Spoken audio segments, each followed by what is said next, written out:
Maths অলিম্পিয়াডে এসেছিল একটা সুন্দর একটা সমস্যা। দেখো বলছে if A B C D X Y Z stands for distinct integers then find the value of X minus A x minus B x minus C এরকম করতে করতে x minus Y into x minus Z. এই যে আমাদের 26খানা ফ্যাক্টরের যে product, সে product আমাদের বের করতে হবে।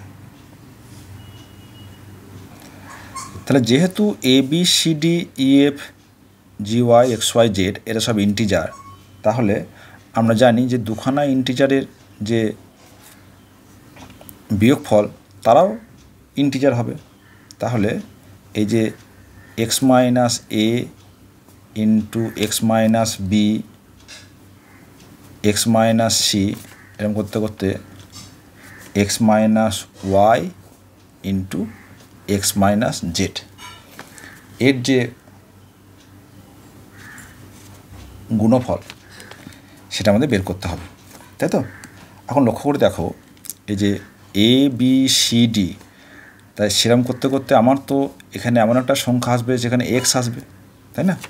তাহলে আমরা কি লিখতে পারি যে এটা যদি আমরা লিখি এক্স মাইনাস এ x minus B x minus C এরকম করতে কী আছে, আমরা এক্স মাইনাস এক্স টার্মটাও আসবে, তারপর তো আসবে X Y Z X minus Y X minus Z.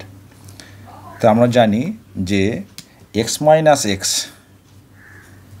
এই রাশিটার মান হচ্ছে কত না 0। তাহলে কোনো সংখ্যাকে যদি 0 দিয়ে গুণ করি তাহলে কী হবে, সে হয়ে যাবে 0। তাহলে এই যে এক্স মাইনাস এ into x minus b into x minus c into x minus d এরকম করতে করতে x minus x into x minus Y into x minus Z, এই যে প্রোডাক্ট এর ভ্যালু হয়ে যাবে 0। এটা আনসার। তাহলে এই এক্স মাইনাস এই 26খানা ফ্যাক্টরের যে প্রোডাক্ট তার ভ্যালু হচ্ছে 0।